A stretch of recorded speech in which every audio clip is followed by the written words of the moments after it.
But one day something catastrophic is going to happen. Absolutely. And your job is to deal with it. And if you save not only myself, because I care about myself, you know, those 100 passengers in the back, and you put that $60 million plane safely on the ground, you have earned those $1 million that they paid you out through the course of your career. So we're not preparing as an airline pilot, and my mentees, you know, I teach them the same things. It's not what you do in calm waters, it's what you do in adverse waters. You got to be prepared. But I want to say park right there, because fellas, I want you to listen. Whether you're talking about flying or you're talking about life, it's not about when it's good. It's about when it's not so good. How do you, because it's like, it's easy to be cool and calm when you got money in the bank, when everything's cool, everybody's healthy, you know, nobody's dealing with any issues, your car's running good, you know, everything is cool. You're feeling like you look good. All of that stuff. It's easy to be in a good mood then, right? It's easy to have joy in your heart and to, you know, lift somebody else up. But the moment that your bank account gets towards the bottom, or the moment that you're not feeling good, or the moment you get some bad news, or, you know, as Brandon mentioned, the moment that you hit adverse weather conditions, how do you respond then? That's where you make your money. And how you... What's happening, y'all? This is Mike D with Black Fathers Now, where we're bringing the village to the brothers. Every couple of weeks, you can look forward to a quick inspirational message or a thought-provoking guest with knowledge and wisdom, all geared towards helping you be the best father that you can be. We're bringing the village to you. Now it's your turn to do something with what you learned. All right, y'all. Let's go.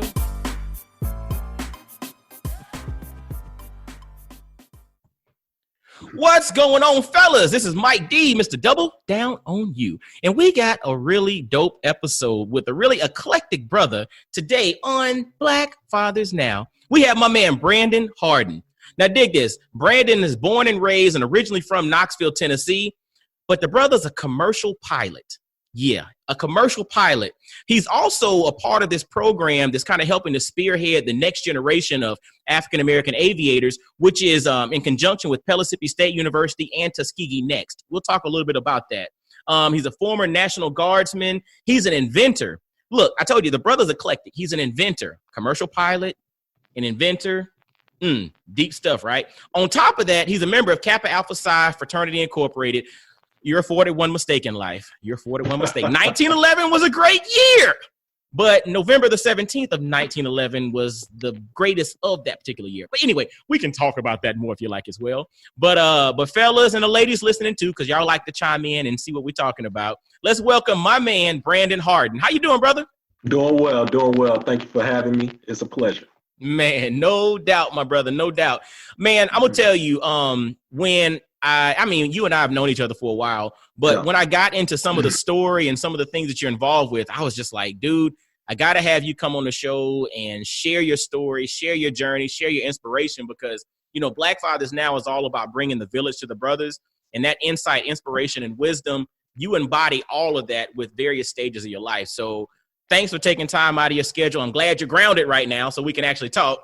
And And I just got in. I actually just got in late last night, flew in from New York, dealing with all that Corona stuff up there. You know, I'm not shaking hands. So I'm back. I'm here. I'm healthy. And I'm happy to be home and have some time off. That's what's up, man. That's what's up, man. Yeah, maybe we'll talk a little bit about that too. The whole Corona stuff and flying. It's wild. I bet. So, you know, Black Fathers Now, the first thing we do, we always jump into shout outs, man, because who are we without our village, man? So, That's brother, right. Give some shout outs, man. Let those folks know who helps you to have the wind beneath your wings, no pun intended, as you go forward, man.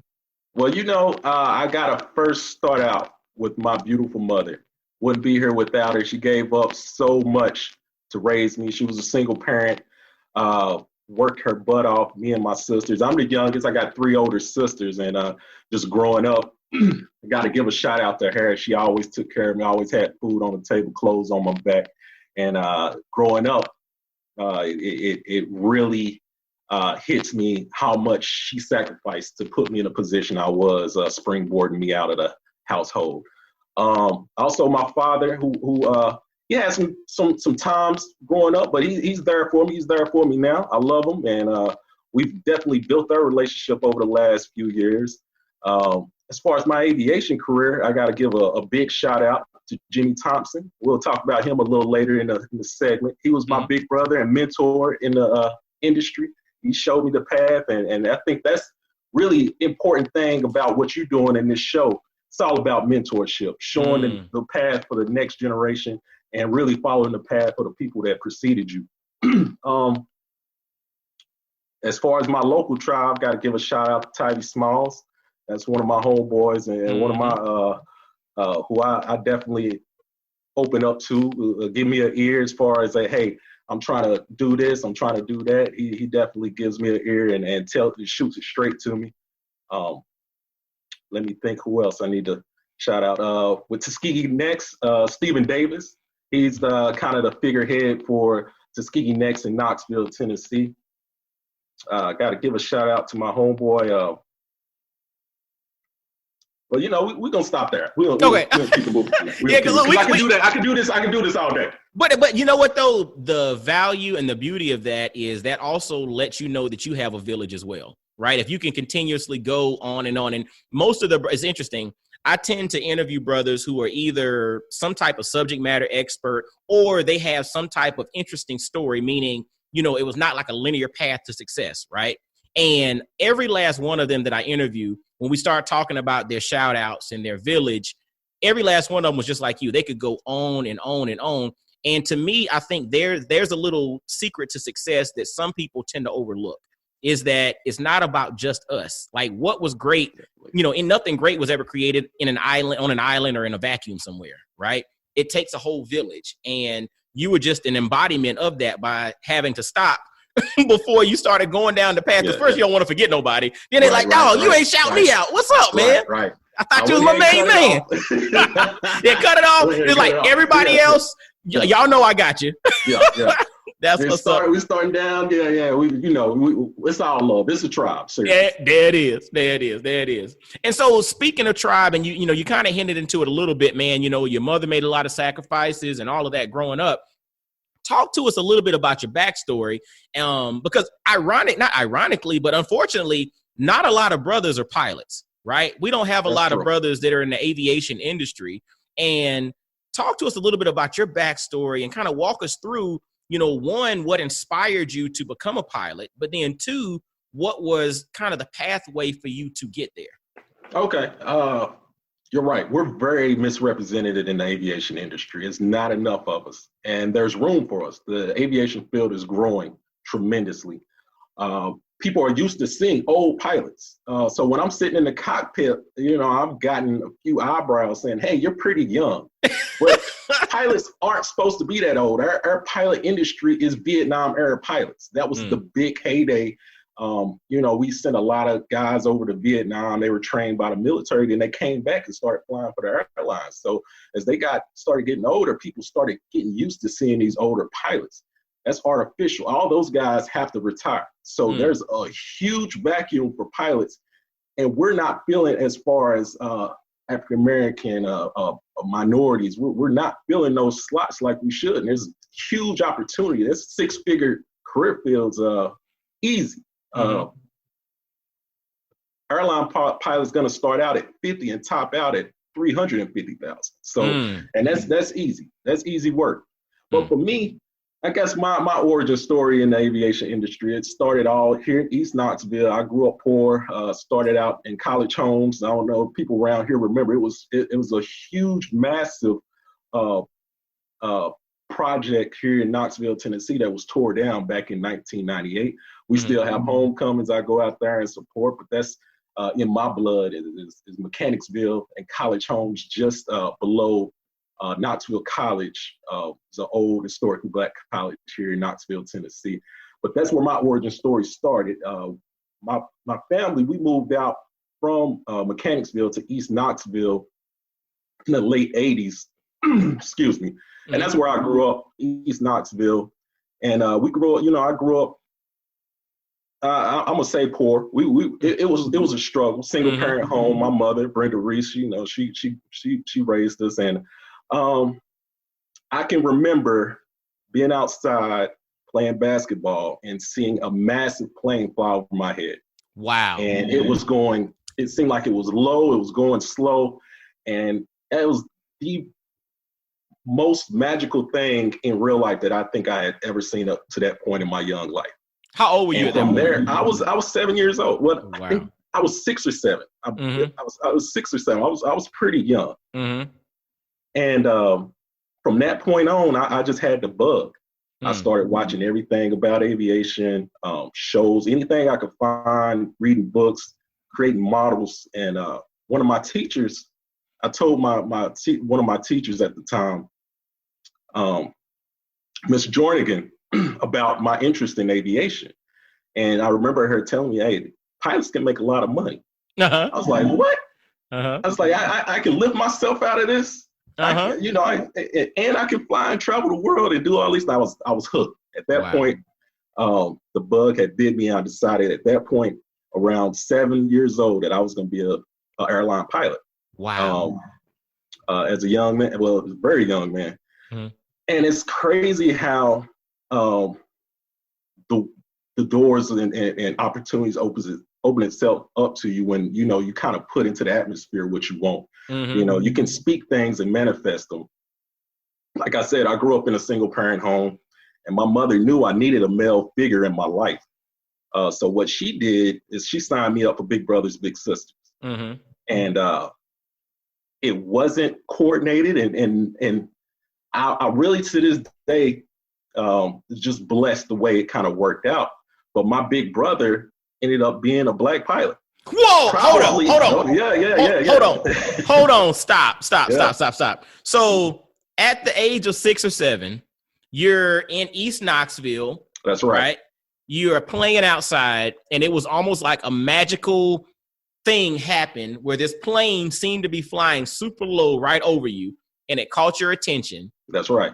And it gave you the interest, or it helped to spark this interest in flying. Then from that point, you started to speak about that interest in flying to teachers and whoever that you could speak to about, hey, I want to be a pilot. I want to travel the world and see this. Again, at the age 6, 7.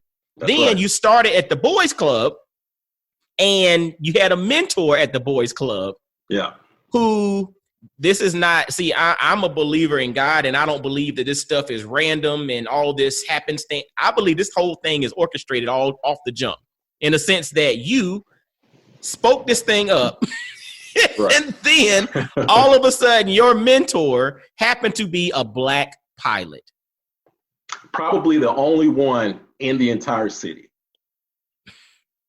Fella, hold on. We got to park there because folks don't understand. You're talking about Knoxville, Tennessee. You're not talking about Los Angeles. You're not talking about New York, where you got 10, 15 million people in the metropolitan area.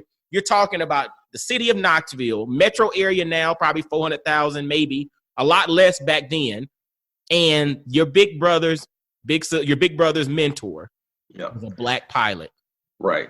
And that's an important point. It's Big Brothers Big Sisters. I don't know if you're familiar with the program. Yes, absolutely. Mentor. Okay. Yeah. And people ask me why I'm so involved in Big Brothers Big Sisters now. I've done a campaign for them, and I've had a little brother since I moved back to Knoxville 11 years ago. And that's because I feel indebted to the program, because my big brother, Jimmy Thompson, he basically showed me the way. People ask me, hey, how did you get to this point coming from where you were? And it was really my drive, my effort, and my mentor. Hold on one second. Your big brother's name is Jimmy Thompson. That's right. Jim, dude, I'm gonna tell you, this is not some. We didn't discuss this beforehand. That's right. Your big brother's name is Jimmy Thompson. My name is Mike Dorsey. I'm originally from Augusta, Georgia. Where's Jimmy Thompson from? Where's Jimmy Thompson from? Augusta, Georgia.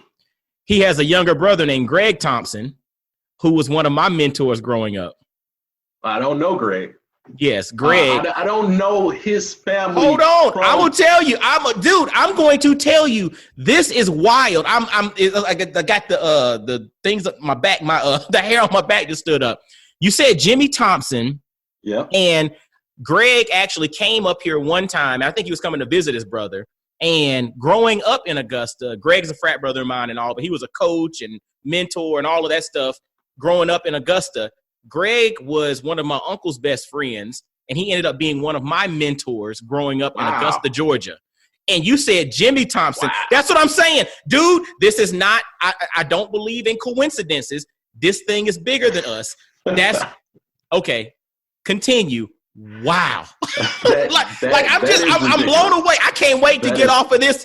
I'm literally, as soon as we get off, I'm texting Greg and I'm like, Greg, you'll never guess what happened. Yeah. Man. Okay. Go ahead. Continue, man. I'm sorry to interrupt that, but it blew my mind just thinking about that. Okay. That is wild. So we're going to make another connection. Yes. Even beyond this. So yes, that's super cool. So what happened was my mother knew I needed a male figure in my life. Mm-hmm. And she went to sign me up for Big Brothers Big Sisters. Mm-hmm. Now even today, there's an issue as far as getting young males matched with mentors in a program. We have a lot of female volunteers for Big Brothers Big Sisters, but not many male volunteers. So the waiting list for Big Brothers Big Sisters easily goes into a year or 2 years for these young brothers in the city. Mm-hmm. Well, when she signed me up, it was the same case back then. It was still, they let me know, hey, you may not have a mentor for, 1, maybe 2 years. And me and my mother, we understood that. So we went ahead and filled out the application. Mm-hmm. I remember I filled out my part of the application. And the last page, it asked, draw a picture of your ideal mentor. Mm-hmm. Well, at the time, I'm 7 years old. I only knew how to draw like 4 or 5 different things. So I drew a picture of Bart Simpson dunking a basketball. And I remember. And then we submitted the application. Well, my big brother, and like I said, this wasn't set up at all. When he reviewed the applications, his big thing was UT basketball. He wanted a little to go to basketball games with and kind of, just kind of be in their life. But he really wanted a partner to go to UT sports with. Mm-hmm. And so he seen that picture and he picked me out. And they matched us. And literally that happened within a month. So the normal wait time was a year to 2 years. They matched me with Jimmy within a month. And not only that, he was probably the only professional Black pilot in East Tennessee. Stop there for a second. Go. So you got to stop there for a second. Because, hold on. So you got exposed to the plane flying low, which sparked your interest. That's right. You put it out there that, hey, I want to be a pilot. Again, 6, 7 years old. Then your mom signed you up for Big Brothers Big Sister. And when you got signed up for Big Brothers, you had to draw a picture, right? The picture that you drew had nothing to do with being a pilot. It had nothing to do with planes. It was just Bart Simpson in a basketball. Because of his interest in UT basketball and wanting a little brother that he could take to basketball games, he picked you. Lo and behold, he ended up also being an African-American pilot, which you beforehand had already put out there that you wanted to be when you grow up. That's right. It's crazy how the universe works. Oh my gosh. That's Lord. Continue. That's wild. Yeah. So when they matched us, I was freaking out. I had never even been on a plane, let alone met a pilot that looked like myself. So from that point, the day I met Jimmy, I realized all bets are off. I can do this. Wow. Something, and that's why mentorship is so important, to show young brothers that, hey, you can do it. That's one reason Barack was so important. Whether you agreed with Barack policies or not, just the idea that we can be there and we can do it. That's what Jimmy kind of represented for me when I seen him.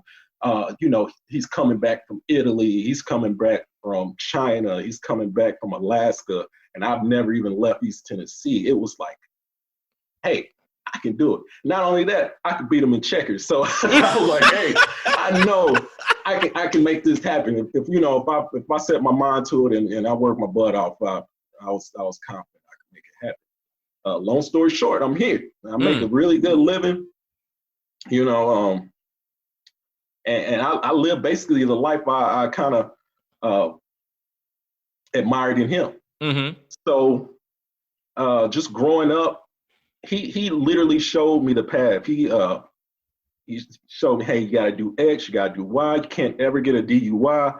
You got to go to college. You got to work your butt off. You need this GPA when you get out. And then when you get out, you need to talk to these people. He literally showed me the path. Well, to that point, the path, lay that out for us. Like, what was your pathway to becoming a pilot? But and then maybe are there other ways to accomplish that particular goal as well? Okay. For me, it was a much different time in the field than it is now. Mm-hmm. So when I entered the field, I graduated from high school in 2002. Mm-hmm. It was right after 9/11 in 2001. You got to realize that before 9/11, there was the big internet tech boom. So the economy was humming really well. When the economy hums, airlines are doing well. So when they're doing well, they hire a bunch of pilots. Mm-hmm. So all these airlines were fat with pilots at the time, right before 9/11. Mm-hmm. 9/11 happened, people literally stopped flying overnight. If it wasn't business travel, people weren't flying. So the airlines had a rough time. They started furloughing pilots. So you had all of these really high-time, really experienced pilots that were on the street. You had 4 or 5 year United pilots that were basically out of a job until the economy and the airlines started to recover. Mm-hmm. That was the kind of the workplace I was going into when I got out of college, and I was looking into the airline field. So Hold on. But the thing that's interesting about that was because you still in your heart had that you were going to be a pilot, that didn't deter you. That did not deter me. Wow. Continue. That's I knew I knew Jimmy did it. Mm-hmm. I felt like I could do it. And that's not strike on Jimmy. It was just he was tangible. I knew who this guy was. I knew what made him tick. And I felt like it wasn't anything I couldn't accomplish. So I always said, hey, Jimmy made it happen during the trying time, during flight school, when I was broke, when I was going through my private, when I was, in military flight school and I'm getting beat up. I literally said, hey.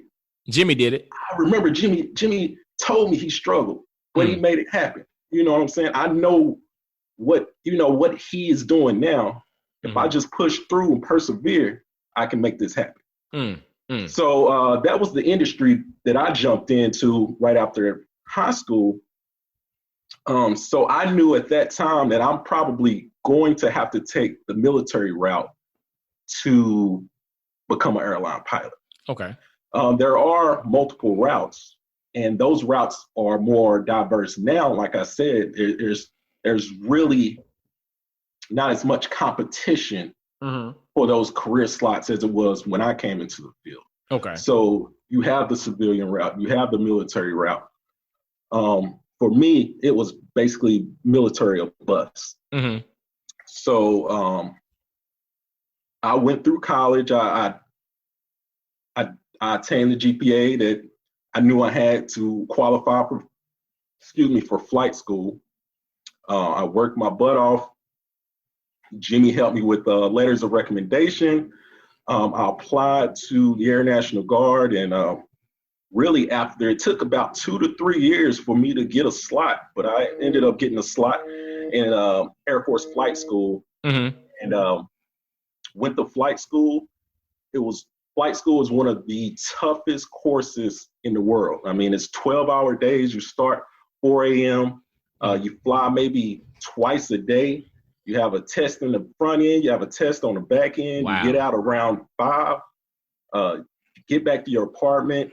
You study for the next day. You got to be back in the bed by 8 or 9 because you got to get up at 3 so you can be ready to be back in class by 4. Wow. So, yeah, we did that for like 6 months. The washout rate is about I think it's about 30%. It's the same, really, like in the movies. When we started flight school, day one of flight school is tradition. You look to your left, you look to your right. The instructor say somebody's not going to be there. And true enough, we started out with, I believe it was 25 people in my class. We graduated 17. So, oh wow, yeah, it was tough. And how long was flight school once you with the Air National Guard or the Air Force, or was that the same thing? Well, it's kind of the same thing. So that's kind of a long story, but the Air National Guard is kind of the state arm of the military. Gotcha. Okay. So in Congress, in the Constitution, every state has the right to defend themselves. So Air National Guard, our commander-in-chief, for all intents and purposes, is the governor of the state. Gotcha. As opposed to, but we're trained to do the exact same role as the federal DOD, Air Force, and Air Force, Air Reserve. So it's really interchangeable. And something that a lot of people don't really understand about the Guard is everything domestic mostly is going to be taken care of by the National Guard or spearheaded by the National Guard primarily. OCONUS or outside the United States is going to be spearheaded by active duty. Gotcha. So anything overseas is going to be more active duty Air Force with us backfilling them. Everything domestic is going to be mainly the Guard with the active duty component backfilling us. Gotcha. Okay. So that's kind of an easy way to kind of explain what the Guard is and what Air National Guard. But the main thing, we're interchangeable. We're trained the exact same way. We have the same requirements. Just different responsibility. Different responsibilities. Well, different really envelopes of responsibility. Gotcha. Kind of the same responsibility, but more domestic. Guard is more domestic. Active duty is more international. So gotcha. So you went through the training. Right. Okay. We all train together.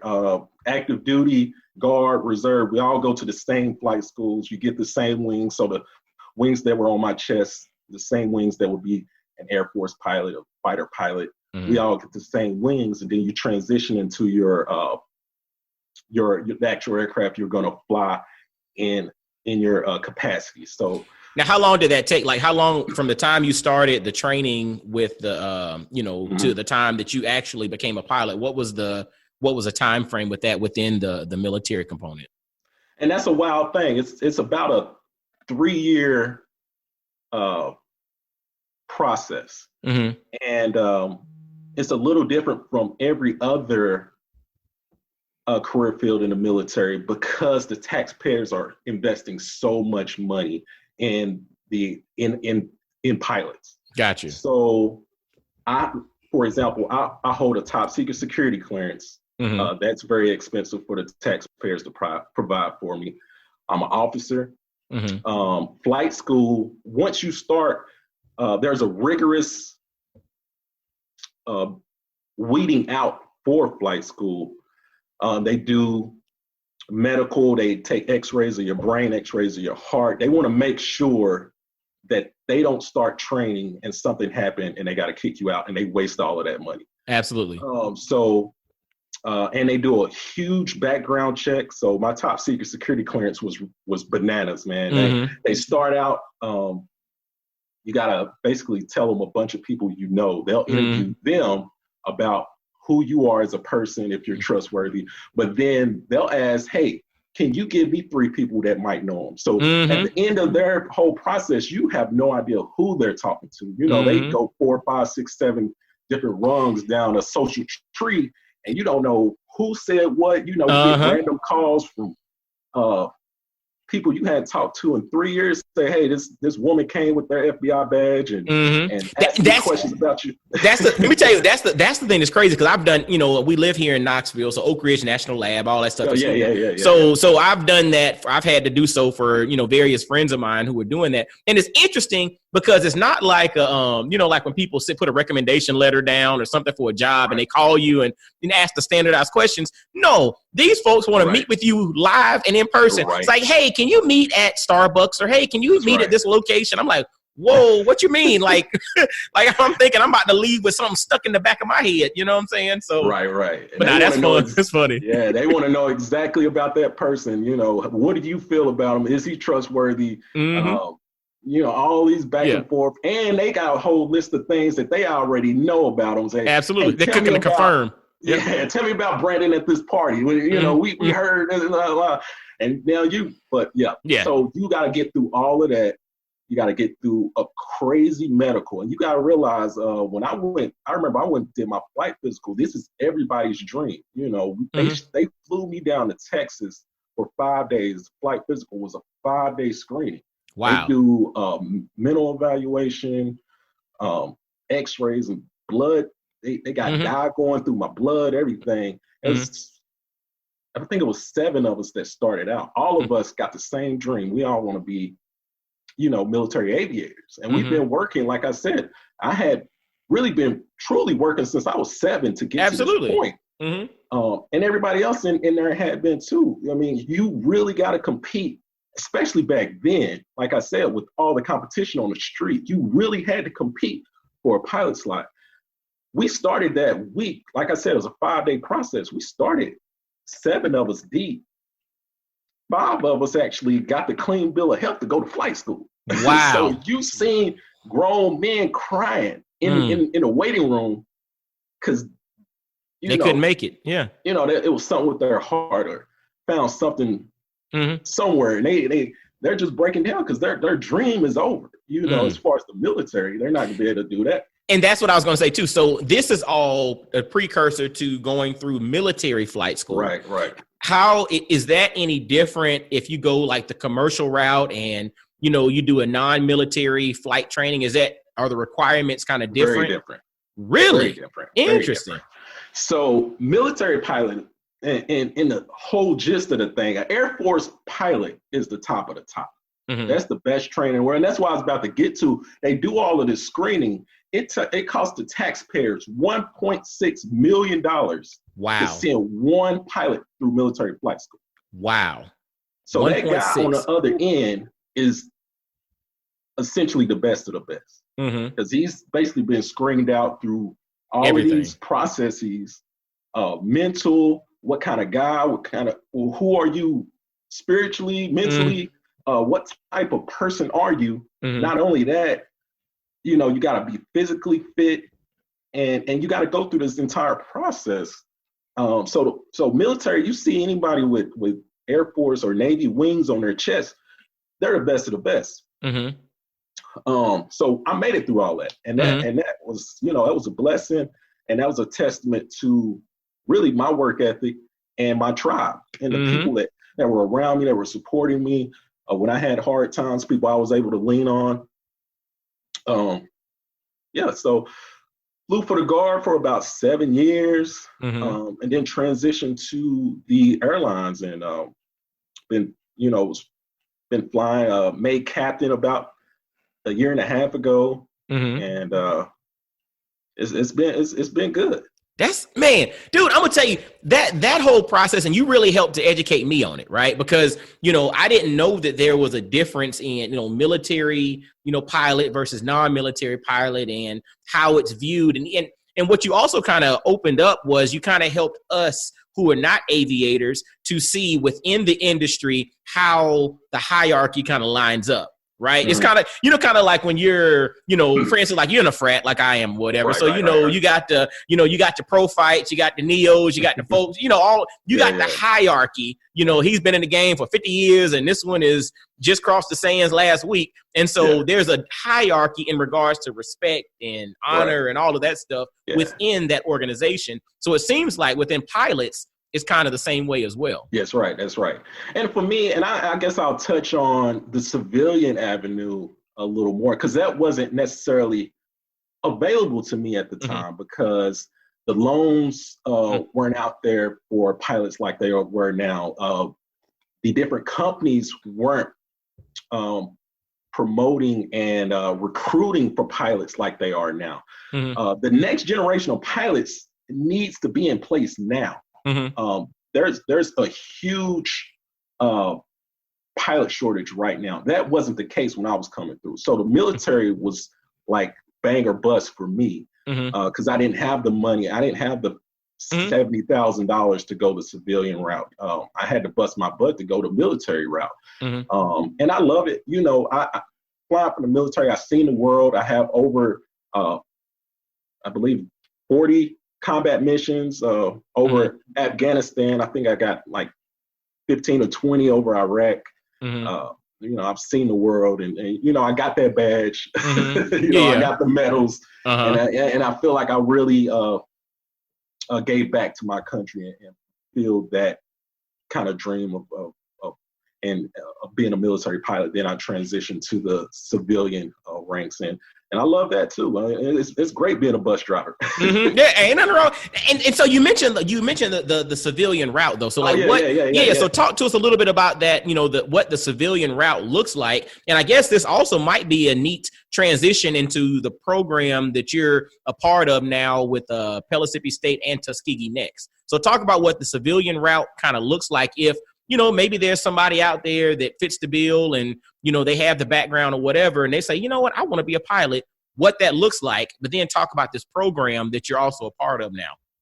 Okay. Well, to put a period on my military training, once you make it through military training and you have your wings and you're operating, the FAA bestows upon you all the same certificates that you would earn from what I'm about to talk about. Okay. So after military training, you automatically get this stuff too. Gotcha. Yeah. Like I said, there's a hierarchy, just like we talked about before. At the top really is the military pilot. Everybody respects the Navy and Air Force pilot and respects how expert they are in their field. You talk about a subject matter expert. Military aviators are right there with that. Now, a legacy airline captain is, you know, depending on how you look at it, but as far as the industry, military pilots are right up there. Okay. So another route, if you're not able or interested in going the military route, is the civilian route, and that's where the vast array of opportunities are today. That wasn't there for me because, like I said, there is a pilot shortage. So, without going really, really deep into it, you have to earn a bunch of ratings before you can even sit in the right seat of a commercial airline aircraft. So first you got to get your private pilot's license. That's going to run you about $8,000 to $9,000 and about 6 to 7 months worth of work. Okay, that's a private license. And what does the private license, what does that afford you the opportunity to do? Like, what can you do with a private license? With a private license, that allows you basically to fly under VFR rules, and you cannot fly for commerce. So basically, it would be like your normal driver's license. Okay, gotcha. You can't make money with it, and you can't really fly in really adverse conditions. Gotcha. So that's like the basic level of so like if aviation. I own my own plane, basically if I, you know, buy my own plane and I say, you know what, I want to be able to fly my own plane, I can get my private pilot's license and I can go and fly my own plane, but you can't hire me as for NetJets, or you can't hire me to go fly your private plane. I can only fly my own, not for money, but just for my own leisure, or to take my family on vacation or whatever. Yeah. Okay, gotcha. And you can't fly in really adverse conditions. Okay. So what if now question, see, this is interesting. Again, I'm not a pilot. So, and I know some things are predictable. Like you can see a hurricane coming, you know, weeks or whatever in advance. What if you're flying and the adverse conditions all of a sudden it's like, whoa, there's something that popped up. Like, how does that work? Well, you got to do, that's where the flight planning comes in. So any great pilot or any good pilot, you know, you got to do some preparation. It's not like just going, jumping in your car and driving off. I mean, it is kind of, but you definitely need to sit down, look at the weather, look at the radar, talk to other pilots. We call those PIREPs. What are other pilots reporting conditions in the area? And the United States has a very robust weather reporting system. Okay. So the information is out there, and that's part of being a private pilot. They teach you what to look at so you can predict what's going on in the air. And once you're in the air, if you find yourself getting pushed into a corner where you're gonna encounter these conditions, it's time to turn around and go home. Pack your bags and go home. So no vacation for you. Right. You don't push it. You don't. You definitely don't push it. The whole Kobe Bryant thing. That was tragic. And as a pilot, you hate the Monday morning quarterback. As a pilot, I really don't want to comment until I get the official investigation report. But all the preliminary reports is pointing to the pilot really doing what I just said, just kind of pushing the limits, knowing, hey, it's getting worse, probably Kobe family, and you need to get over here. I'm going to push my limits. I'm going to push the limits of the aircraft, and went too far, and it was a tragic accident. Wow. So go ahead. And so again, this is your private license affords you the ability to, in essence, fly your own or fly not for money or not for commerce. That's right. And that takes typically 6 months. And you said maybe 10 grand or so, you can get your private license, right? That's right. What's like I guess, how does that thing escalate after that? Right. And that's why I was about to, and you can stop and because I could go on. That's why I'm asking questions, because I'm not a pilot, but to me, I'm going to be honest with you, dude. This is super, super interesting to me, myself. You know what I'm saying? I'm just like, yo, this is actually kind of dope. Maybe one day I'll become a pilot. I don't know, but this is cool. And I hope you and anybody else that's vaguely interested in it would think about going and at least getting your private. And it's a super cool, dope certificate to have. I mean, to be able to take, so I'm not married. I don't have any kids. I look forward to that. But I've taken first dates on flights. Man, hey fellas, hold on, dope. Pause. See, that's that baller stuff. It's like, nah, girl, what you want to go to Applebee's? Nah, baby, let's go down to the strip, down the airstrip, and I'm gonna hop on the plane, and we're gonna take you around the city. We're gonna fly down to Augusta, and we're gonna fly. We're gonna have lunch, and we're gonna fly back. And that's something that is hard to compete with. Man, you can't. Man, look at him. Bars.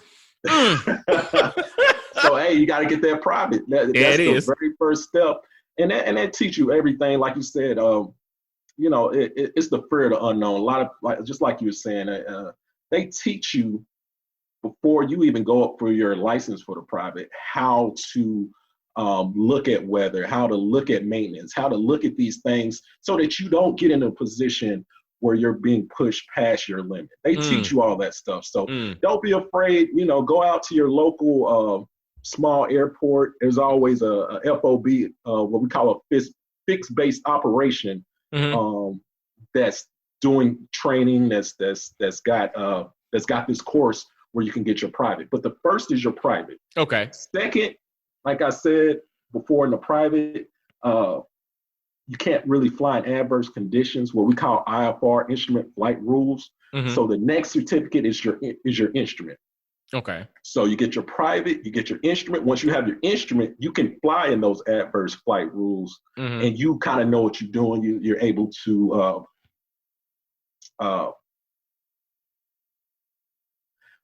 in all intents and purposes, fly in rain and in conditions where you can't see outside of the aircraft. You can rely on the instruments on board the aircraft to get you safely to where you're going. Gotcha. So that's what your instrument does for you. Okay. The next one that you're going to get is your commercial. Okay. And that opens yourself up to being able to fly for commerce, for people to be able to hire you, and you be able to make money. That's typically, the instrument's going to take you probably around 4 months and another $7,000. Your commercial is probably going to take you around 5 months, around $10,000. And you're not done there.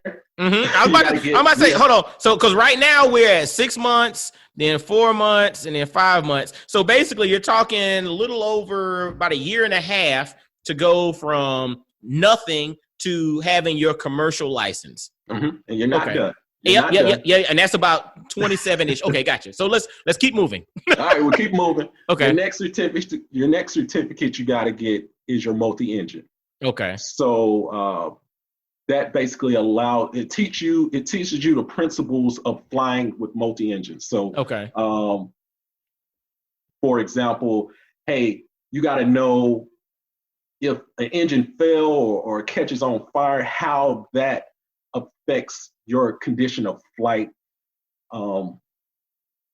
as opposed to just basically the physics of it. Okay. Because there's a much different, trying to think of the word, but it's your multi-engine. It basically teaches you how to fly with more than one engine on the engines, okay. and the different conditions that those bring about. Okay. Engines fail, engines catch on fire, engines, all that thing. You, the pilot, you're responsible for all of this. You know, okay. And I know it may scare some of the people that's listening, but me as an airline pilot, as an airline captain, all of those souls on board are on my shoulders. Absolutely. And it's not what I do in calm weather, it's what I do in adverse weather. It's what I do in adverse conditions where I make my money. It was an old Air Force instructor that told me early in my career, being an airline pilot is an amazing job. Most of the days is going to be mundane. And not only airline pilot, he said just being a professional pilot is going to be, an amazing career. Is really not that hard. It's just like driving. I'm not going to say just like driving, but just to give an analogy, driving to work, you don't really think about it, especially when you're doing the same thing. Yeah, it's routine. It becomes routine. I know what I'm doing. I'm checking the weather. I'm checking the maintenance. I'm checking the logs. I'm talking to the flight attendants. I'm talking to the gate agents. Kind of do the same things over and over. But one day something catastrophic is going to happen. Absolutely. And your job is to deal with it. And if you save not only myself, because I care about myself, those 100 passengers in the back, and you put that $60 million plane safely on the ground, you have earned those $1 million that they paid you out through the course of your career. So we're not preparing as an airline pilot, and my mentees, I teach them the same things. It's not what you do in calm waters, it's what you do in adverse waters. You got to be prepared. But I want to say park right there, because fellas, I want you to listen. Whether you're talking about flying or you're talking about life, it's not about when it's good. It's about when it's not so good. How do you, because it's like it's easy to be cool and calm when you got money in the bank, when everything's cool, everybody's healthy, nobody's dealing with any issues, your car's running good, everything is cool. You're feeling like you look good. All of that stuff. It's easy. It's easy to be in a good mood then, right? It's easy to have joy in your heart and to, lift somebody else up. But the moment that your bank account gets towards the bottom, or the moment that you're not feeling good, or the moment you get some bad news, or, as Brandon mentioned, the moment that you hit adverse weather conditions, how do you respond then? That's where you make your money. And how you make your money can be an analogy that we utilize in other aspects of our life. It's not about when stuff is good, because again, everybody can handle that. I mean, you give somebody a pile of money and have them look the way they want to look and feel the way they want to feel. They good. They like, man, shoot, I can handle anything. All right, take all of it away and throw some drama at you. What you do then? That's a real, fellas, I want y'all to listen to what Brandon just said. That's applicable to becoming and being a pilot, earning your wings and actually earning your keep, but it's also applicable to life. It's not when it's good. How do you act when that thing is bad? That's Go right. ahead, brother. Hey, Tyson said it, everybody got a plan until they get punched in the mouth. Man, that is real. and that's really, as far as aviation, that I say weather, but it's anything. When I release that brake and we roll down that runway, I'm responsible for everything. I'm responsible for maintenance. I'm responsible for the weather. I'm responsible for getting that aircraft to my destination safely, and in a quality manner. And so you mentioned and you mentioned commercial, and you're talking multi-engine. Is there what's the cost associated with getting the multi-engine? Okay, yeah, we back off. Kind of went off on a tangent a little bit. It's good. I like it, dude. I love it, man. I'm loving it.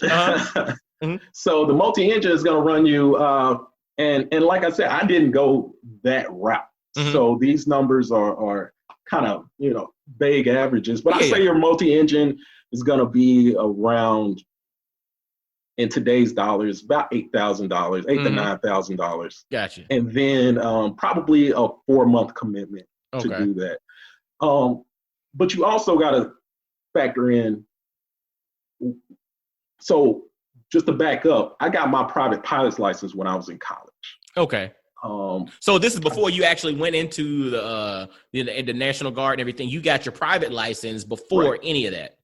And that again, and we'll step into Tuskegee next. Okay. But that's showing people that you're vested in the industry and you're able to actually pick a book and digest aviation. So everybody pretty much want to see you at least with your private. So Jimmy, for me, he told me, my mentor of Big Brothers Big Sisters from earlier in the conversation, he told me that was one of the steps he told me I had to do to get my pilot slot in the military, is go ahead and knock out your private. That's the entry level.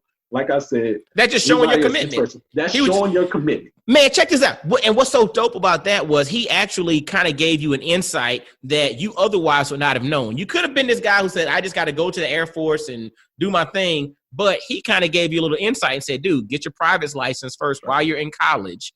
And that helps to show this level of commitment before. It's like, I got skin in the game before. That's right. As I go forward. Now, a question there, is there like an age requirement on like to get your private license? Do you have to be 21 or 18 or 16? What's the age minimum to go and get your private license? For your private, 16. Really? Yep. Wow. But your ATP, which allows you, and we'll get to that, I'll hit on that just shortly, and you got to be 21. So you can't be an airline pilot until you're the age of 21. But that introductory license, and that goes into Tuskegee next, because it's really geared to really young young men that's interested in the field. Our market range is from 16 to 21 for Tuskegee next. And so hold on, and I guess let's put a pin in the whole, and then we can jump into Tuskegee next. So the multi-engine, 4 months, 10,000, and then what happens after that before you're able to go and work for one of the major airlines? Okay, so there was a huge shakeup in the airlines, and I hate to be morbid, but kind of got to bring this up. A lot of our manuals we say are written in blood. If it's something in my manual that says, hey, Brandon, you cannot do this, it's probably because somebody did it and it went really bad for them. Gotcha. Used to, you could stop there. You could get a job with a regional or commuter airline with just your commercial, with those certificates that I just told you. Up through multi-engine. Up to your multi-engine. Gotcha. Now those numbers and time frames, that doesn't factor whether people getting jobs or instructors. So a lot of times, it could be more, it could be less. But used to, before 2010, you could take that, and if somebody wanted to, they could hire you. Well, there was an accident back in 2000 and I believe 11. It was the Comair accident. Yeah. Where the Congress, it wasn't even NTSB. They noted it as what they call a causal factor, but it really wasn't the cause of the accident. They said that the co-pilot was very unexperienced. So Congress, and that's what she had. She had that bare minimum. She had the private instrument, commercial, multi-engine, and that was it. And she ended up getting a job with this commuter airline. They had an accident. Was not this young lady's fault at all. Okay. Literally, if you look at the investigation, it was not her fault. It was just a note in the investigation that she was very unexperienced. Congress took that and said, basically, we want everybody in the airline industry to have what we call an ATP. Okay. An airline transport pilot certificate, which is very hard to get. Normally, before that accident, only the captain on board the aircraft had an ATP, right? And that's the one I said you have to be 21 to have. Okay. Congress came and made an FAA, Federal Aviation Administration mandate that everybody in the airline industry, not only the captain, the co-pilot, or what we call a first officer, has to have an ATP. Wow. That really, when I say it's a pilot shortage, that really slowed it down. Slowed it down, because not only now did you have to have those certificates, on top of those certificates, you have to earn 1,500 hours of experience to qualify yourself for an ATP. So 1,500. So, and do the previous certificates, do they count towards your 1,500 hours? They do. Okay. So once you get those certificates, that's probably going to put you at around 250 to 300 hours worth of hours towards your ATP. Okay. Now, like I said before, you got to get 1,500 hours. So how do you get that if you can't work? Yeah. Right. So, I mean, you can work, but not as an airline pilot. So people get those hours by instructing other.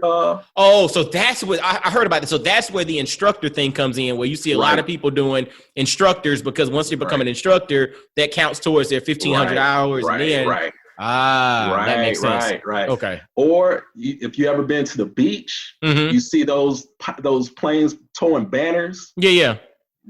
They're building hours. They're making pennies on a dollar, but they're building hours. And that's the whole goal. Wow. That's the whole goal, is to build hours. You have companies that do inspection of wires, like utility wires. So when you're driving down the highway, you see these miles and miles of utility wires. There's companies that inspect those from aircraft. You can build time. It's all kind of ways, but you cannot be an airline pilot. Wow. Until you get those $1,500. Wow. So again, not only did all of these pilots force retirements, not even in quotations, pilots have to retire by the time they're 65. And it actually used to be 60, but Congress put a Band-Aid on it and increased it to 65. So all of these Vietnam era pilots have to retire. There was kind of a cap when they came out with the ATP certificate. And then, like I said, my generation, not many people went into the aviation field because right after 9/11. Absolutely. Nobody was hiring. So if you, and I'm gonna hit on this just real quick, so everybody kind of is at all interested in the aviation field of making this a career. From 2001, you had 9/11. The airlines did not recover. When they started to recover around 2006, we had a recession. So then again, people weren't flying. What really got the airlines through the whole 9/11 thing was business travel, because people really weren't flying for leisure as much after 9/11. Absolutely. And then all these businesses started collapsing. So around 2008, during the recession, airlines just threw their hands up. If you remember, there was a bunch of consolidations, absolutely, a bunch of bankruptcies. You don't have Northwest. Northwest isn't Continental. Remember Continental? Continental isn't. They merged with United. Northwest merged with Delta. You don't have U.S. Airways. That's they what I was about to merged with say. American. It was a big shakeup, and I say all of this, and I cap it with this point, with this kind of soundbite. United didn't hire a single pilot for 11 years. Wow. United didn't hire one pilot between, I believe, 2001 and 13 or 12. Wow. So that just kind of gives you an idea of the industry I was going into and how serious it was for me to get my Air Force wings. Because that's the only way. Wasn't there. That was the only way for me. But I'm gonna tell you, and that to me kind of plays into your thinking, man, from a strategic perspective. And I think this will, once we get through with this and go into your whole the inventor thing, you're strategic in your thinking in regards to seeing opportunity and the pathway to getting there, right? So you knew this was a goal, but you also knew that because of the challenges of the industry, the only way to increase the probability of you achieving your goal was to go the Air Force route, because other ways just weren't really a legitimate option for you. And so, fellas, I want you to think about that in regards to goal setting. You know, goal setting 101 is starting with the end in mind. Then you reverse engineer the process. So what Brandon did was, his goal was to become a pilot. He knew he wanted to be a pilot since he was 7 years old. With his mentor's help and all the folks in his village, he then reverse engineered the process to the way that made the most sense for him to ultimately get to the goal. Think about that with anything that you're looking to accomplish, anything that you're looking to, you know, to create, to do, to build. Start with the end in mind, reverse engineer the process, and then find the pathway that best aligns with who you are and gives you the best probability of success. Deep. I definitely agree. With that. I had a lot of obstacles, and that's one thing I talk about as far as mentoring with Tuskegee Next is like the obstacles that I had paled to the obstacles that the Tuskegee Airmen had. You know, they opened the door for me. The obstacles I had paled to even what Jimmy had going through the industry in the 80s is probably, you know, when I was on base, when I was going through flight school, you know, it was probably 5 of us out of the entire base, African Americans. He was probably the only one for that entire year. Wow. And to not even be able to look around and see anybody that looks like you going through and being held to a higher standard. So I'm not sugarcoating anything. You as an African American pilot, aviator, male or female, you're going to stand out. And when you stand out in an industry like this, you're going to be pushed a little harder than everybody else. You're going to be held to a higher standard than everybody else. I'm not going to mention their names, but I have two very close friends that had the exact same goal that I had. You know, you kind of gravitate to people that kind of got the same goals, kind of had the same energy. We all started flight school around the same time, within 6 months of each other. And I was the only person that came out on the other side with my wings. And they were held to a higher standard than their peers. I'll say that.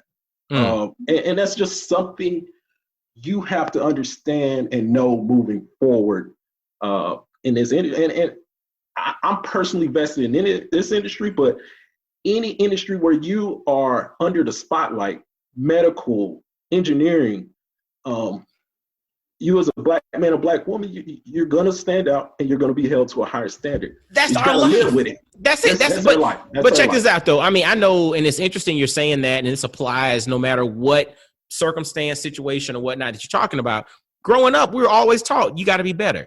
You got to be stronger. You got to be smarter. You can't do the same stuff that they're doing. You can't get away with the same things they can get away with. I can remember those conversations. They were like on repeat in my mind. Right, the same stuff they were doing for the senior prank.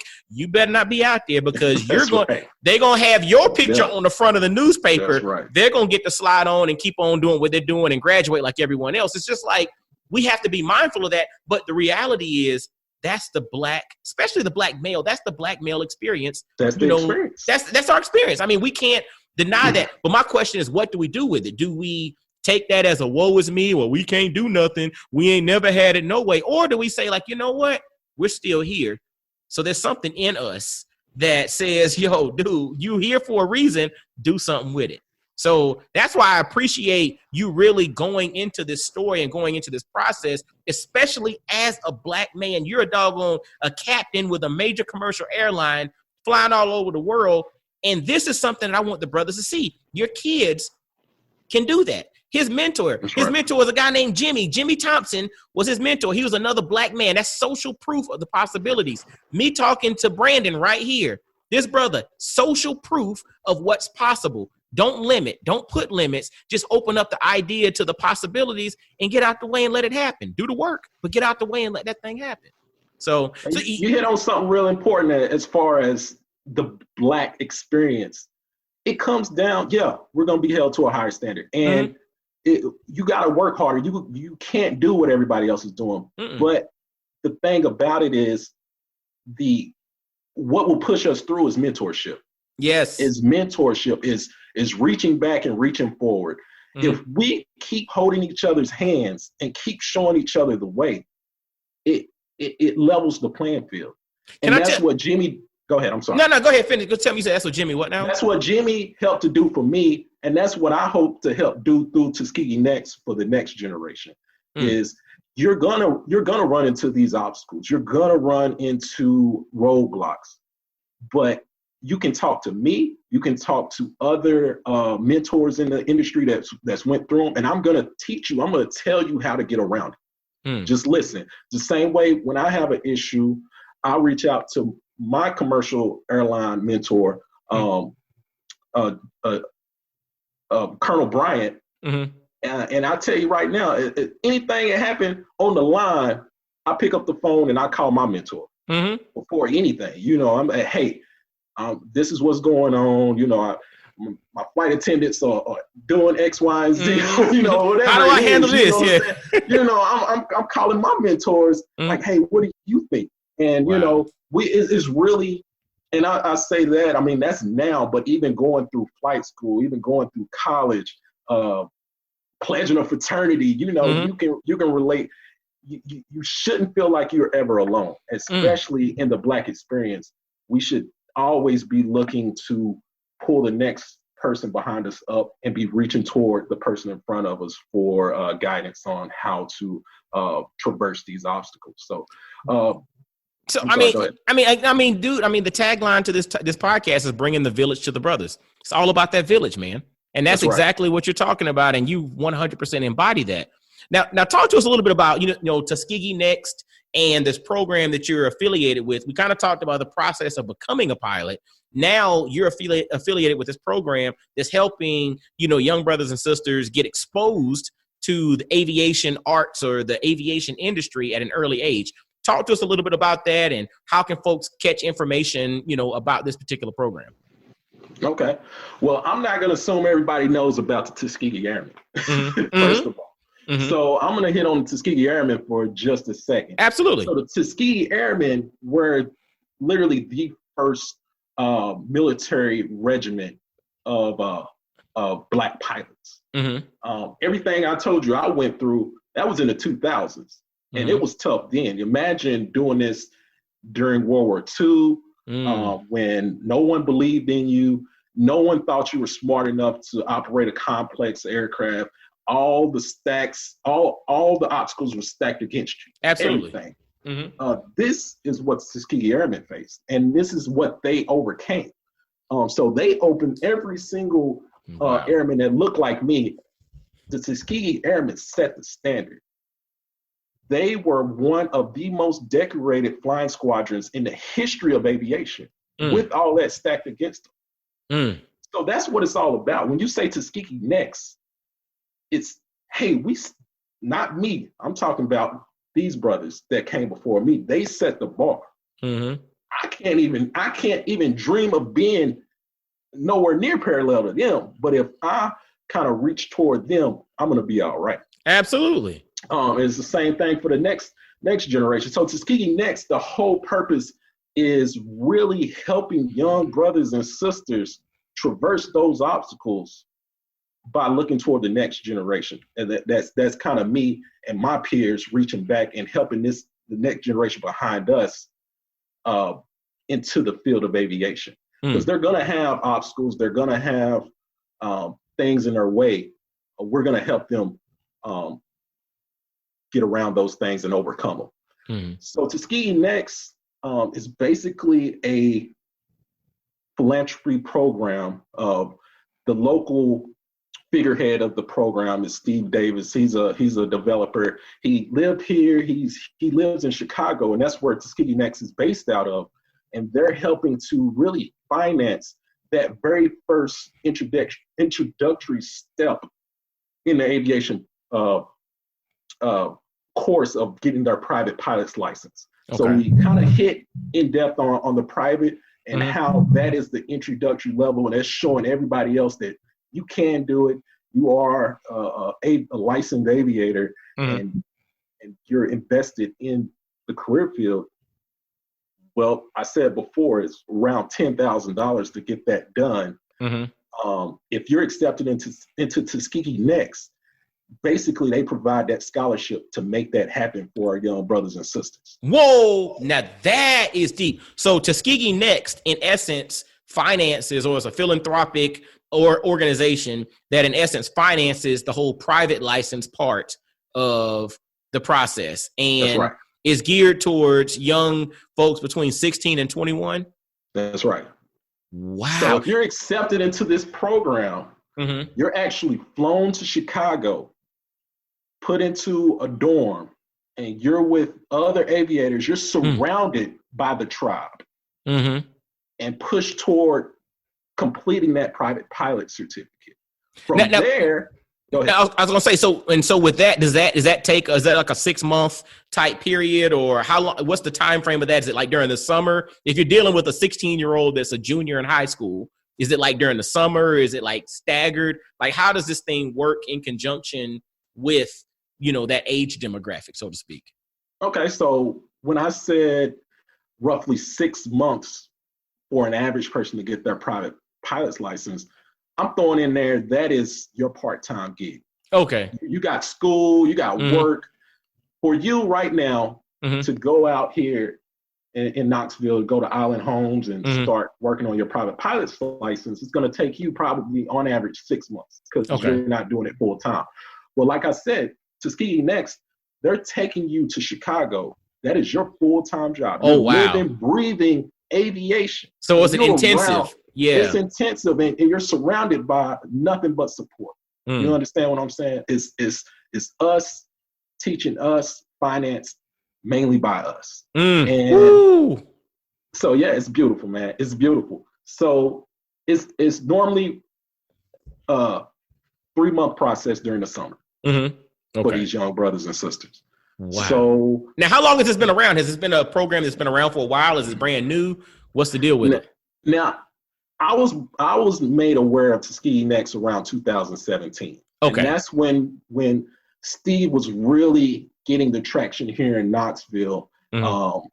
Like I said, it's based out of Chicago. They've been doing it in Chicago probably a few years before that. It's not a huge program right now. Okay. But we here in Knoxville are very lucky because Steve is, I believe he's from here. I'm not sure. I know he has a house here. Okay. He has family here. And he made Knoxville kind of one of his target areas where he wanted to spotlight for Tuskegee Next. And my job is to market Tuskegee Next to our young brothers and sisters. It's an amazing opportunity.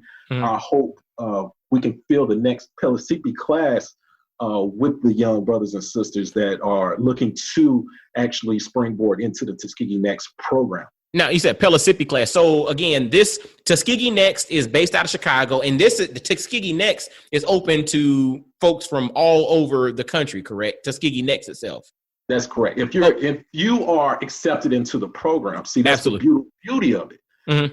If Steve Davis and Tuskegee Next have partnered with Pellissippi for a non-credited program that's based out of our Magnolia campus here in Knoxville, Tennessee. And for people that don't live here, that community is the Black community in Knoxville. Okay. So the idea is Pellissippi is going to provide this non-credited aviation program. Like I said before, the private shows the world and everybody that you're basically applying to, that you're serious about. Absolutely. No one, and I digress a little bit, no one is going to let you fly their multi-million-dollar plane and trust their families with their lives until you've shown some effort. Absolutely. You've shown some expertise. Absolutely. So, and to jump back into it, Pellissippi is providing an intro aviation course that teaches the basics or the ground portion of the private pilot certificate. I guess a parallel or analogy as far as driving would be your written for your driver's license. So you know how to study. Okay, I'm sorry, go ahead. Yeah. So basically what it sounds like, Pellissippi State Community College in Knoxville is kind of like you getting your learner's license, so to speak, beforehand. And after going through the non-accredited course at Pellissippi, that then gives you not a guarantee, but a probably higher probability of getting into Tuskegee next, right? That's right. And so that's the partnership in Knoxville, Tennessee, with Pellissippi State Community College and Tuskegee Next, is to expose them. They go and take the classes, do the written work, and then that gives them a higher probability of getting accepted into the program in Chicago, which then they can then go forward and get their private pilot's license. That's right. That's right. Okay. And I was gonna say, so question, and is Pellissippi State, the community college in Knoxville, is that the only community college or program that has that type of partnership throughout the country? Or is it something unique just to Knoxville, or do they have different opportunities like that around the country? Like I said, Tuskegee Next, outside of Chicago, isn't that broad. I don't know of any other community colleges that have a partnership. Like I said, Steve spotlighted this area because he has family, and I believe he may be from Knoxville. So we have a unique opportunity for our young brothers and sisters to basically, and I don't want to say free, because this industry, you got to understand that you got to pay your dues. Absolutely. You have to pay your dues. And that's one thing I tell to my mentees and even the students that's interested in Tuskegee Next. You have to be willing to come 80% of the way. I'm gonna show you the 20. I'm gonna meet you 20, and we're gonna get this done. But you have to be able to come put in the work. You gotta really be ready to come and do this, because there's a lot of obstacles that's gonna be in your way. I'm gonna show you how to get around them, but you gotta be able to come ready to work. You may have to take out some loans or whatever. But when you look at year 2 UPS pilot starting off at $200,000, you're going to go take out a loan for a charger, or you're going to invest in yourself in this career field. Absolutely. And you can't be afraid to do that if you're ready for this. If you're committed. If you're committed. As far as Tuskegee Next, that's what we're doing. So Pellissippi is going to help you through the ground school for your private. You have to take a written exam before you're eligible to take the practical for your private. And Pellissippi is providing that in their non-accredited course that they have partnered with Tuskegee Next. And the thing is, it's not a guaranteed slot in the Tuskegee Next program in Chicago, but read through the lines. If you're around me and you're around the tribe and you get through this course, you're going to be all right. We gonna make sure you are all right. And that's an opportunity that wasn't there for me. You imagine, I had to, as broke as I was in college, I had to scrounge up loans and working my $10,000 for my private. You know what I would have given for a program like this that would have just taken me in, given me room and board, paid for my instructor, paid for the plane, paid for the fuel. So that's what we're offering with Tuskegee Next, and that's how beautiful. And it's young brothers and sisters, and I don't want to say there's corporations investing in Tuskegee Next. It's people that understand that the African American community has been disenfranchised over the decades and centuries, and we gotta help these the community catch up.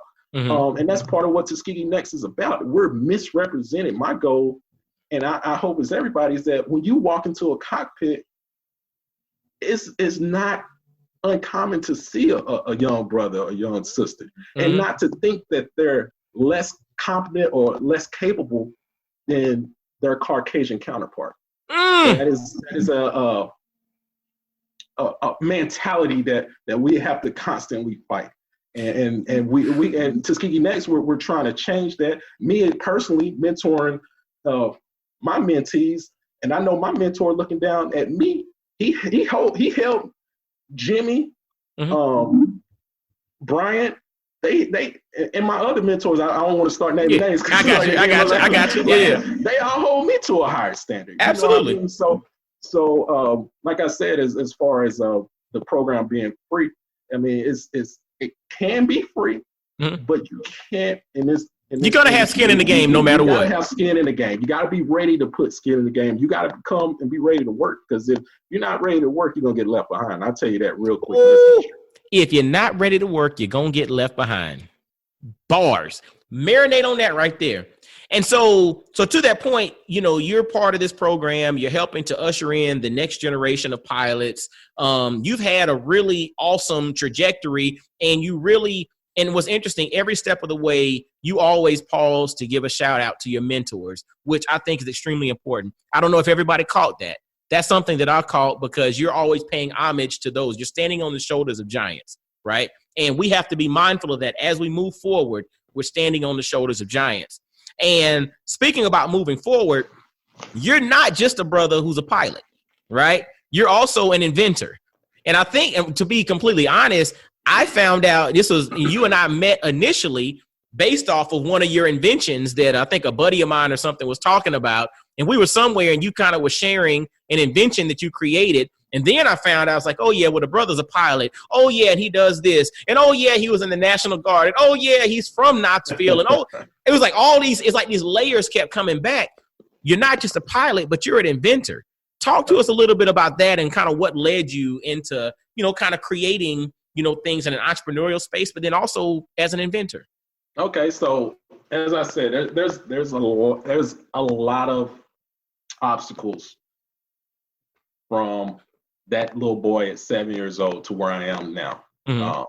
I live in a beautiful house, and mm-hmm. I'm blessed to be able to pay my bills. I'm blessed to be able to take trips when I want to, and mm-hmm. and take care of the people that I love around me. But there was a lot of obstacles to that. And I watched a lot of my peers not make it mm-hmm. for whatever reason. And something I realized is for me, the secret to financial success is not having all my eggs in one basket. Mm. So if say, for example, for me, I'm an airline pilot, mm. but if I break a leg or I develop some kind of health condition where I can't maintain my flight physical, well, there goes my career. Mm-hmm. I have insurance and things to help me out with that. But for the most part, there goes my career. So I've always known that this career field could be taken from me at any time. So mm-hmm. I've always looked at other avenues for residual income. Even before I got into the invention realm, I started acquiring rental properties. Mm-hmm. I have a few rental properties around Knoxville and I try to do that. I got into the realm of entrepreneurship, and to talk about my first invention, it is really from the military, back before all this Bluetooth and stuff. You had really playlists. Mm-hmm. Mm-hmm. So I would have to, every year I would have to do a physical fitness test in the military, mm-hmm. where we would have to do a mile and a half run. And that was just one portion of mm-hmm. the fitness test. And you wanted to get your time for that mile and a half run as far down as you can. So about 3 or 4 months before my physical fitness test, I would run basically every other day. Mm-hmm. Well, I would get tired of my same playlist mm-hmm. Listen to my playlist while I ran, because I couldn't run without a playlist. I just feel like running is boring. So I always listen to Ain't nobody chasing me. Why am I running? Right. So then you at the time you just had streaming services like Pandora coming out. Mm-hmm.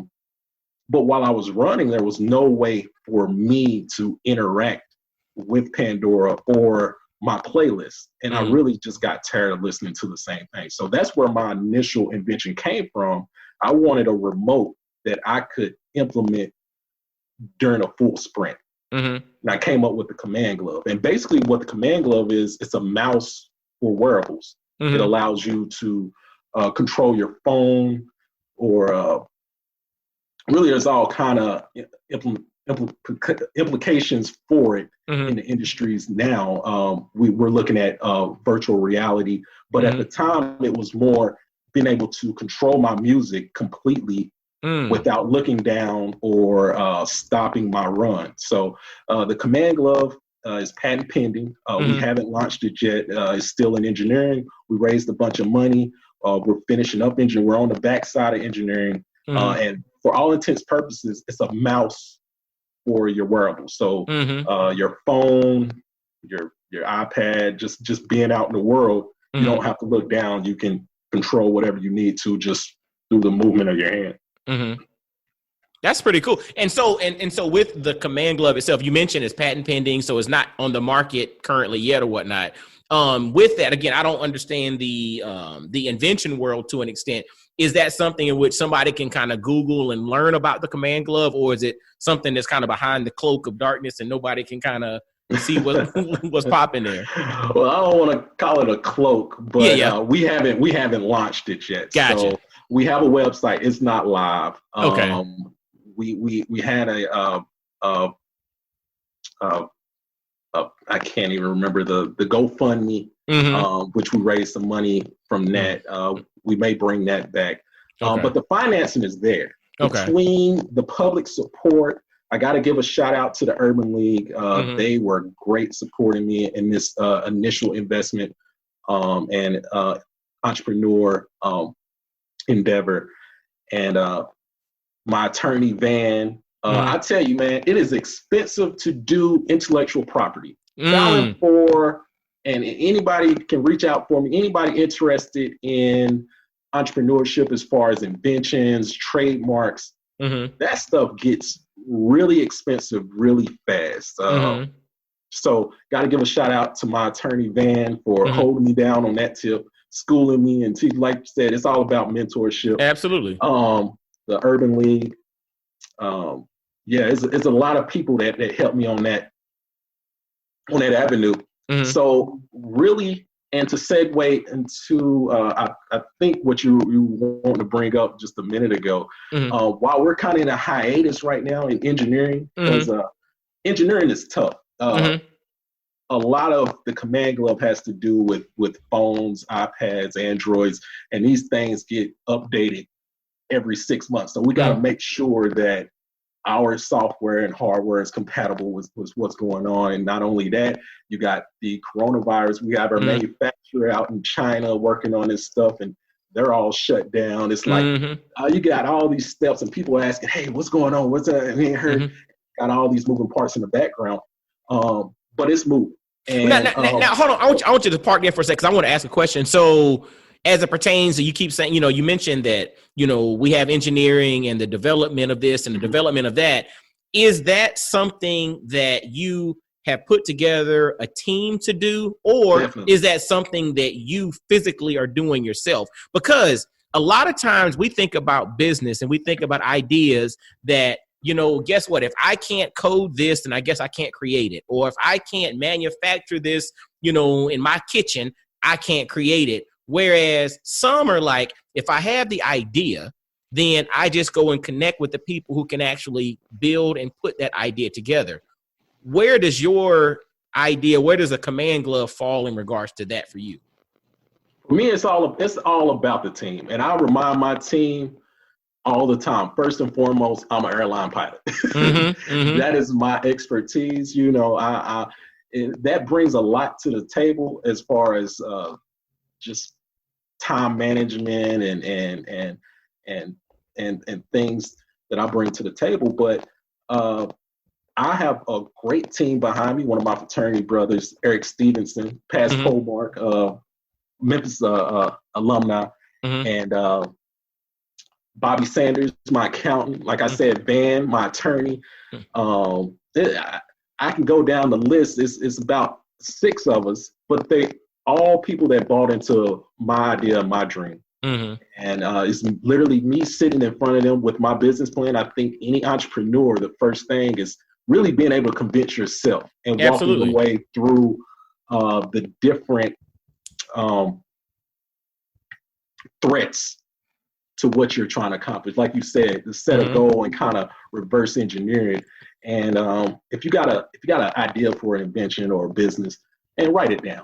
And walk your way through it. And that's really what it came as far as my team, just identifying people that I thought could bring something to the table and convincing them into my dream and what I was trying to accomplish. So I have a software engineer, I have a hardware engineer, like I said, accountant. I have on my team IP attorney. Eric's a project manager, so he does all the meetings and all that stuff that connecting all the different dots and pieces and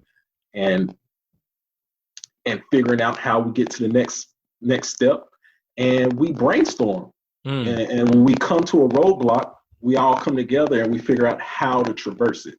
Right now, we're in engineering. There's a lot of stuff going on in the background, a lot of stuff that personally that I'm not an expert at. And Absolutely. I let other people kind of do.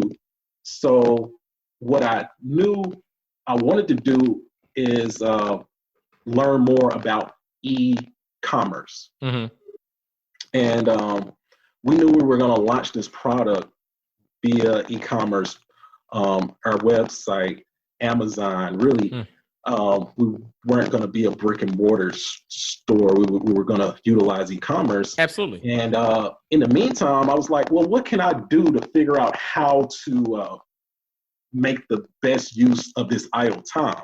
And I decided to start another business and to teach me about e-commerce personally. And hopefully this business will a springboard and be as big as Fubu was back in the 90s. But my idea was Black owned, Black operated men underwear. So underwear, comfortable, that's a step up from what you would get from Walmart. You know what I mean? Like very nice, something, nice t-shirts, nice underwear, nice socks, things you would be proud to have on. Our marketing statement is style starts with the very first article of clothing, with your very first article of clothing. So that's kind of the idea of what we're bringing to the table. It's called Braze Clothing. Braze? Braze, yeah. I got a little shameless plug right now. So when you're watching the video of this, you'll see the image of the box, and I'll make sure to have the link and everything in the show notes so that folks can check out. You said Braze, B-R-A-Z-E? Right, B-R-A-Z-E. Okay, and then is it currently active and live? Like people can go online and find Braze clothing. It is. You can purchase it from Amazon right now. Braze underwear. Okay, and we are in Mark Nelson Denim here in Knoxville, Tennessee. He's located in the old city, and we're just building a brand. We love your support, and just another avenue. Like I said, we're trying to build an empire. And a question, and so in Braze underwear, you can catch it on, you said on Amazon as well. Do you have like a website as well? Is there like a Braze website, or is it just primarily strictly on Amazon and through Mark Nelson Denim? We have not had a hard launch. Okay. This is a soft launch. We have a website that's not live at this point. Okay. We're going to, like I said, with this whole coronavirus thing, it's really kind of stopped up a lot of shipments and things of that nature. So I want to backfill more sizes, more colors. So we haven't had a hard launch, but as of right now, you can purchase our initial offering of underwear on Amazon, Braze underwear, or you can go to Mark Nelson Denim in the old city in Knoxville, Tennessee.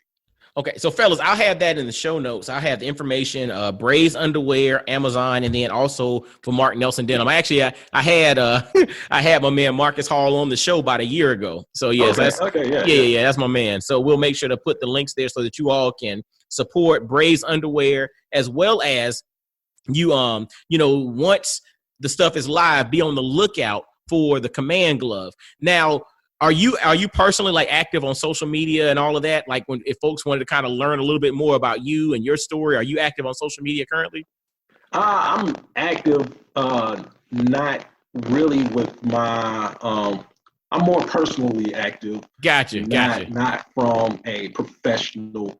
I do have a LinkedIn. Okay. I do have a Instagram and a Facebook, but it's more personal driven as opposed to professional.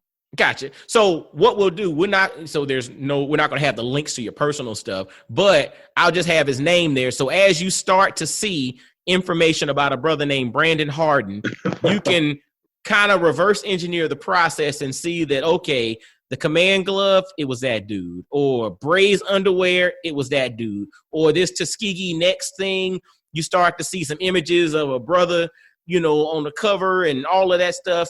Okay, it was that dude. Just know Brandon Hardin, the brother from Knoxville, Tennessee, is doing the doggone thing, but he's also taking his story and allowing his story to inspire the next generation. So that's why I think it's no pun in the sense that you're affiliated with Tuskegee Next, because what seems to be in your heart is inspiring and pushing the next generation, especially in the aviation industry. That's right. I couldn't have said it any better. My man. So before we, shut the thing down and let you get on about your merry way and allow you to relax while you're not in the air for these next couple of days, is there anything that you'd like to leave with the Black Fathers Now family? It's about mentorship.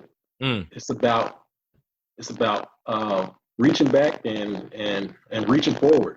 As long as we're all connected, it's gonna all work out. As long as we're all connected, it's all going to work out. And we can connect a lot faster if we get in the airplane and go from continent to continent, right?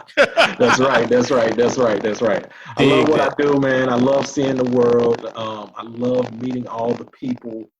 I often say, talking to people, I've been around the world twice. And people just want to take care of their people. And just live life, man. Just live life and give back. Live life and give back. Man, if that ain't a perfect way to end this thing, I don't know what is.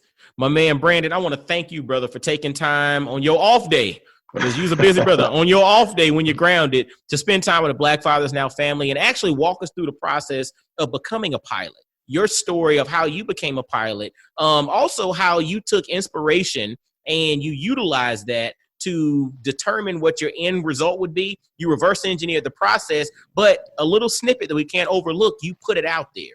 By putting it out there, all of these steps started to line up for you to ultimately result in that particular end goal. And so I thank you for doing that. And brothers, I hope you paid attention to that. There's value in sharing what it is you're looking to do. There's value in putting it out there, what your desires are, because ultimately, if you're sincere about that, you'd be amazed at how this stuff starts to line up. All right. And if you don't believe me, take a listen back to Brandon's story, and that'll definitely be a testament to it. So, brother, thank you so much for taking time to hang out with us. Fellas, as always, make sure to visit blackfathersnow.com. Subscribe via iTunes, Stitcher, Google Play, iHeartRadio, TuneIn Radio, Amazon Alexa, anywhere that you listen to podcasts, subscribe, leave comments, and share. If you know of anybody interested in becoming a pilot, share this episode. Brandon dropped a whole lot of doggone bars, a lot of nuggets, a lot of wisdom in regards to becoming a pilot. Inspire it. Drop this out and let them think about life. Let them think about what their kids could potentially be when they, as they grow up. And they don't necessarily have to grow up, because Tuskegee Next has a program that opens up the window for kids or young folks as young as 16 to earn their private pilot's license. Think about that. The possibilities are endless. Use this brother's story as an inspiration. Make sure to go to Amazon and grab some Bray's underwear. If you're in Knoxville, stop by Mark Nelson Denim and grab some Bray's underwear as well. And fellas, until next time, y'all be blessed, well, and wise. And I'll holler at you. Peace. Yo, fellas, I hope you enjoyed today's episode. And always visit blackfathersnow.com, as well as follow Black Fathers Now on virtually every social media platform you can think of. Instagram, Facebook, Twitter, everywhere. Just follow us and engage with us, man. Look forward to hearing from you. And I guess until next time, I'll holler at you. Peace.